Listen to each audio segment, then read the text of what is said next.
cathedral bells were tolling, and our hearts sang on. Was it the spell of Paris, or the April dawn? Welcome to Book Time with Ryan. I'm Ryan, and today I'll be talking about Berlin Diary, the Journal of a Foreign Correspondent, 1934 to 1941. This is by William L. Shirer. See? There we go. And this is an Easton Press edition that was published in 1991. The special contents of this version, 1991.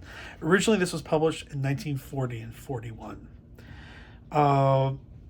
Really cool. I really like this edition too. I will say that I got this. It was a twofer, and the other book I am currently reading, End of a Berlin Diary, 1944 to 1947.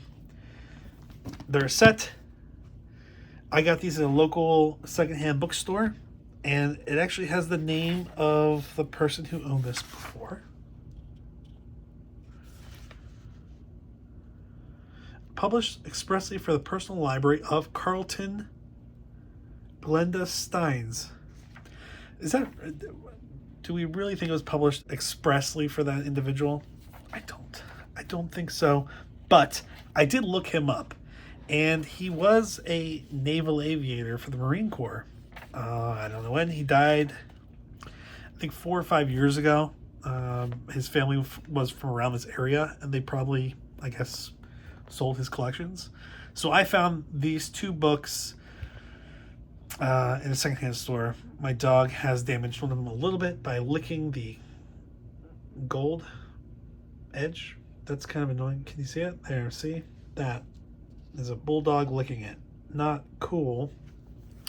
A lot of things have been going on, including a recent root canal, which was a lot of fun.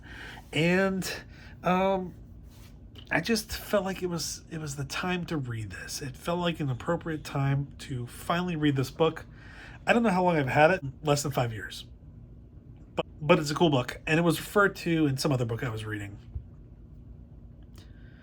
And that's how I found it. And it was also luck, too. Like, I had heard about it, and then I saw it, and I was like, why not? I don't remember what I paid for it. It's a great book, though. I guess I should explain what this is. William Shirer was a correspondent. He was a newspaperman, then he switched over from newspapers to radio, CBS, and he was a correspondent in Europe. And he was there from 34 to 41, or at least that's what this diary covers. And you just have a kind of a day by day. You have the year, and then the day, and his journal entries, his diary entries. And the thing that is unique or interesting about this approach is, with histories of the build-up to World War II and Nazi Germany, a lot of times it's a look back.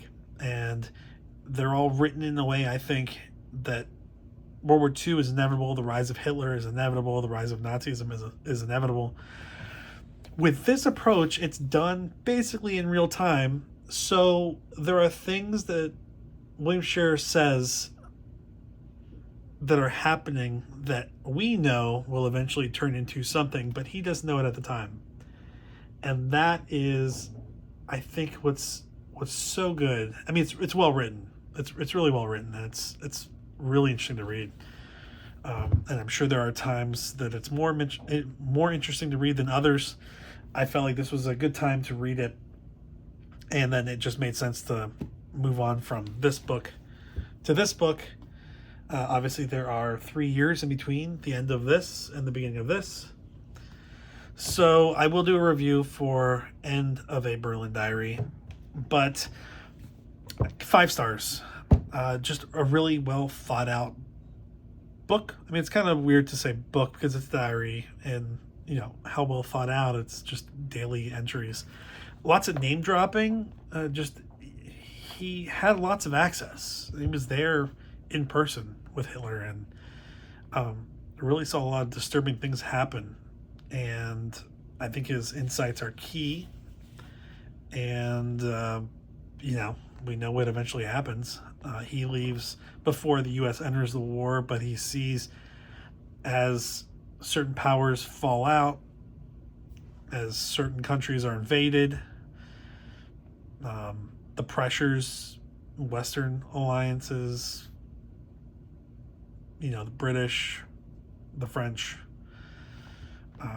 United States, Canada, Russia was on Nazi Germany's side for the beginning of this. Then they were turned on by the Nazi German army, the German forces. It's interesting to read this and think about what it would be like in this situation for you if you were keeping a diary of current events in your life, and as those events head in a certain direction, you can't be sure where those events end. The book itself is very beautiful. It looks like a Bible. So I read it on the train. People, I don't know what they think I'm doing. It's bound in leather. It's got this nice foil edges, or gold edges. It's got a little cloth bookmark, ribbon bookmark. It's a very cool 2-book set. Timely, timeless, and really enjoyed it. In a way you can enjoy something like this. This is not something where you read it and you're like, woo!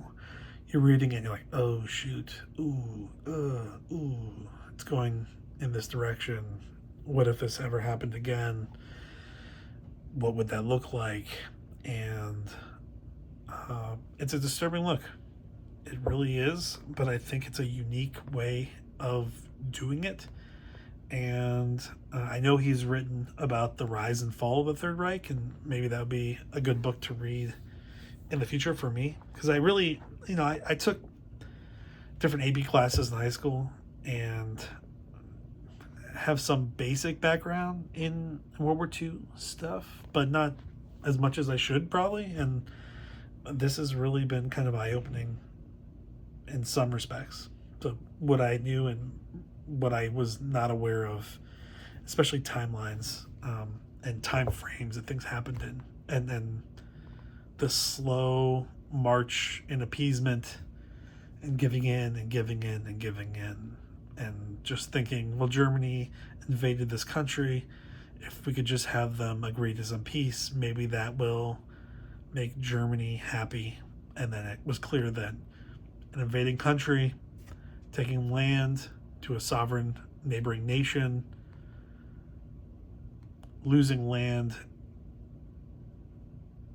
you're just appeasing the aggressive power, the aggressor in that situation. And you see that over and over again with Germany going into Austria, going into Czechoslovakia, Poland,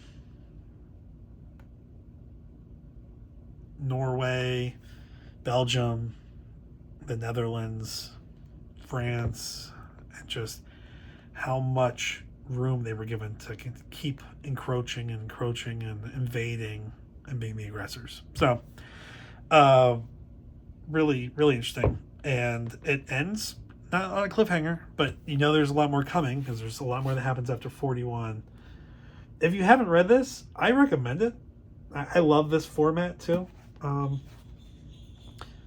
And you should check it out. And I may be checking out more of what he has written when I finish the next book, because I do like his style, and I think it's engaging and interesting and factual. And he was there. He was on the ground for a lot of this. So it's a really interesting look at the past, but almost in a real-time kind of format. So thanks for being here today. I know it's been a while. Sorry. This was a longer book. This was a 600 something page book, which is long for me. 600, maybe a little over 605. A longer book, but really worth it, and disturbing, to say the least. So thanks for being here today. I will talk to you later. Have a good one. Bye. I'll be seeing you in every lovely summer's day, in everything that's light and gay. I'll always think of you that way. I'll find you in the morning sun, and when the night is new, I'll be looking at the moon, but I'll be seeing you. I'll be seeing you in every lovely summer's day, in everything that's light and gay. I'll always think of you that way. I'll find you in the morning sun, and when the night is new, I'll be looking at the moon, but I'll be seeing you.